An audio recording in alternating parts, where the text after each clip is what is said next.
Oh, now it started. So complex. All right, so first of all, let's do a reaction. Simple reaction. All right? What we have here, match. One match is boring. Let's use a bunch. All right? So let's take this. We're going to light a match.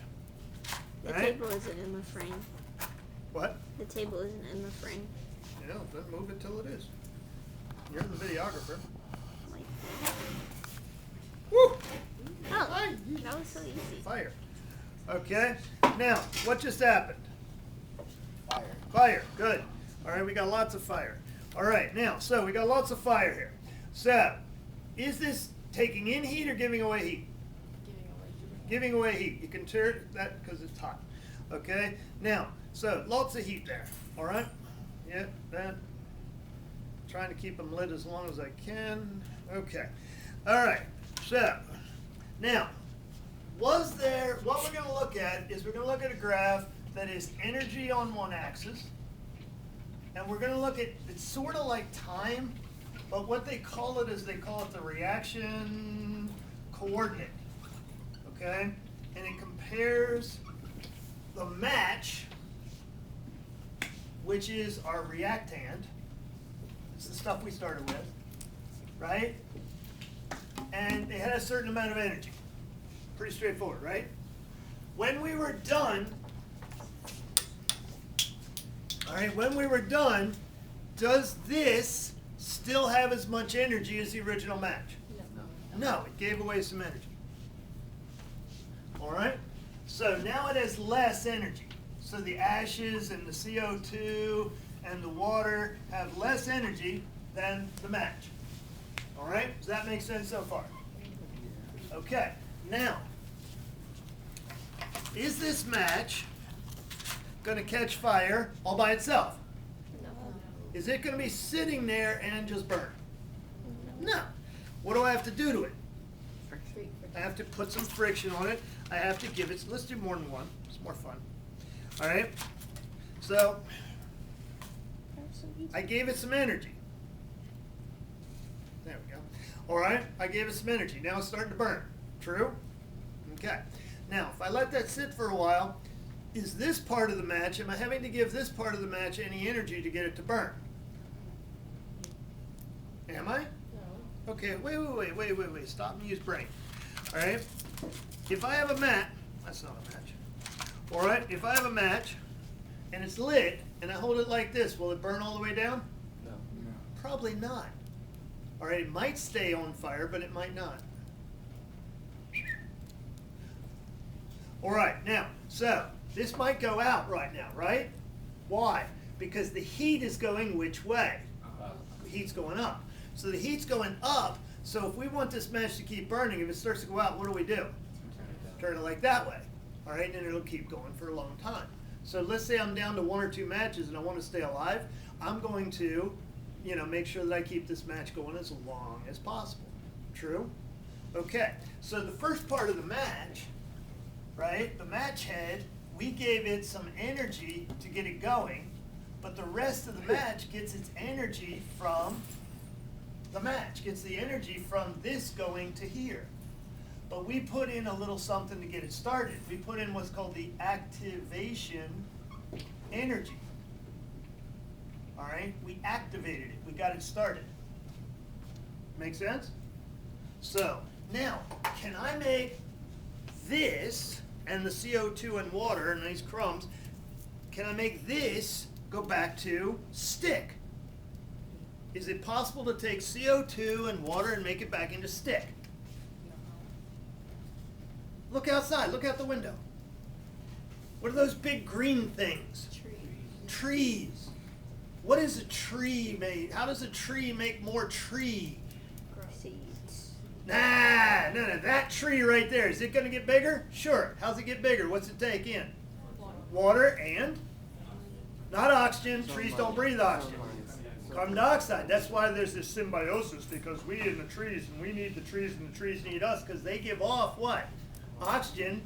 We take in oxygen. We give off CO2, and they take in CO2. All right? So we can get it to go back, but notice what we have to do. we have to put in a huge amount of energy. Trees have to do a lot of work to become tree again, don't they? It takes a long time and a lot of CO2 and water to make tree. Okay, useless trivia fact. All right, let's go back to my emergency situation. All right, I am, down to my last match. I fell in a creek. It's 20 degrees outside. I'm gonna freeze to death if I can't get a fire started. Okay, I got a friend. He's a retired Navy SEAL. All right, and he says he never goes anywhere without his O's.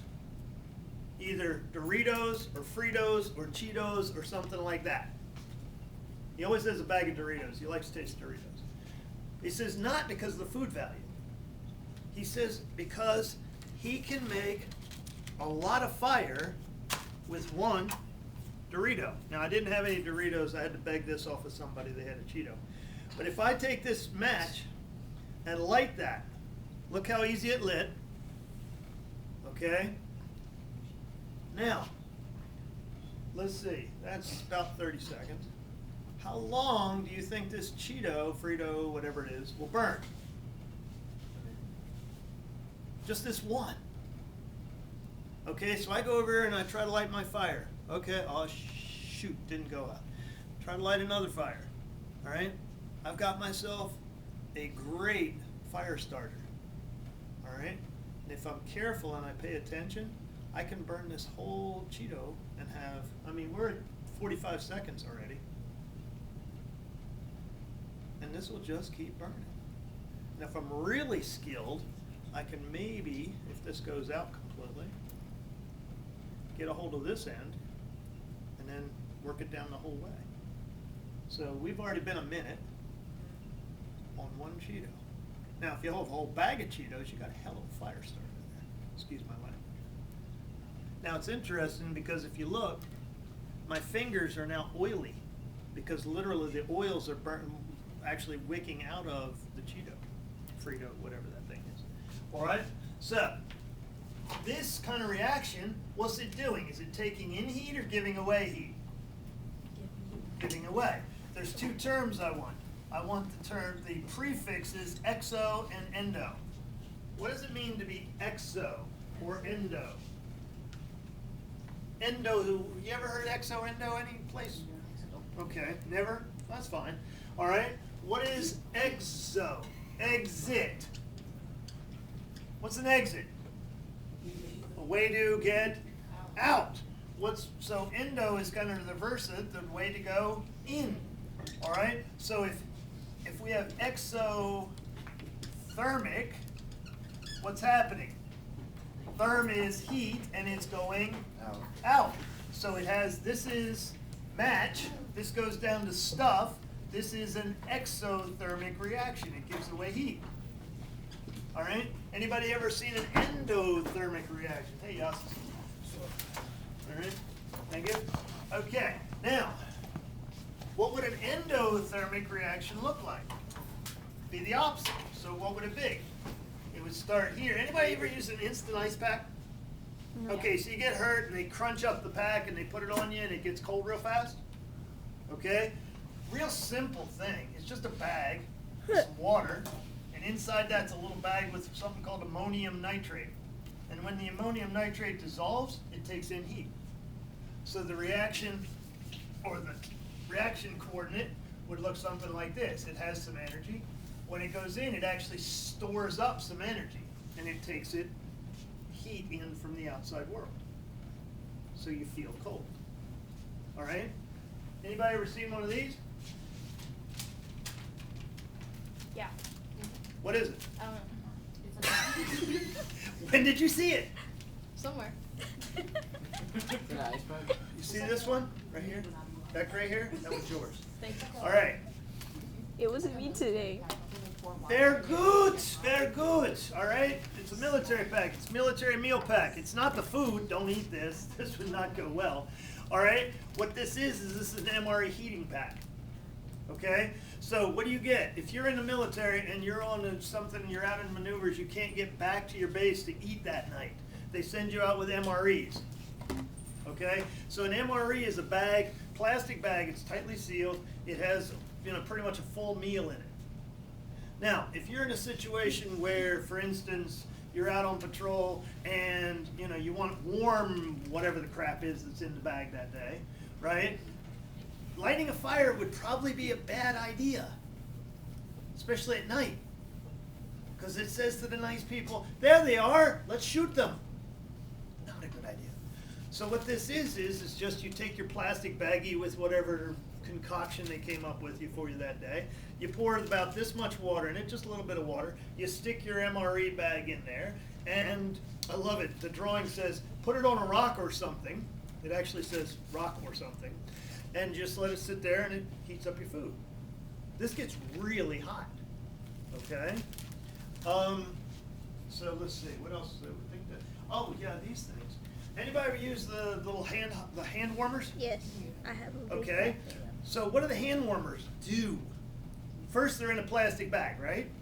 So you open them and what happens? They start to get hot. Somebody said, no they don't, and I said, why not? Because you gotta shake them. Why you gotta shake them? What are they reacting with? No, the air. They're air reactive. Okay, it's a good call though. That was a perfectly good call. That made perfect sense. All right, but so that's like if you have those hand warmers and you stuff them in, say, tight gloves, they don't work because there's not enough air. If you have pockets and those pockets are really tight and you stuff them in the tight pockets, they don't work because they can't get enough air. You ever have one of those nice big puffy, those big puffy jackets? Those things are great. Now, if you put another heavy layer on top of it that smushes down the puffy, does it work? No. Puffy's got to be on the outside. Why? Because what's insulating you isn't the material of the jacket. There's hardly anything there. What's keeping you warm? Actually, the puff gives it size. What's trapped in amongst the puff? Air. No, not heat, but air, which traps the heat. So you're right, indirectly. Right. She's right, indirectly, but she's right. All right, so it traps the air. So if you have one of those big puffy jackets and then you put like a hoodie over it that's a heavy hoodie and it smushes down the puffy, useless. Okay, so what have we got from today? We've got the idea that there is this thing called a reaction coordinate, which you will need on the benchmark. All right? This is the energy of the reactants, this is the energy of the products. If it goes from higher energy to lower energy and gives away its energy, it's called exothermic. If something takes in energy, it goes from low energy to higher energy, it's endothermic. How would this feel if you touched it? If it's taking in energy and you touch it, it's going to feel? Okay, this is where it gets weird. Ready? If you've zoned out, zone back in. If I touch, okay, stop. If I touch this, how does it feel? Hot. Yeah, hot. Because it's got energy and it's giving it away. So that's the system, and it's giving its energy away. So exothermic reactions feel hot because they're giving their energy away to the rest of the world. This one here, if it was this and it's taking energy in and you touch it, how does it feel? Cold. So endothermic reactions feel cold. Exothermic reactions feel hot. Questions? Okay, if you stop that, please.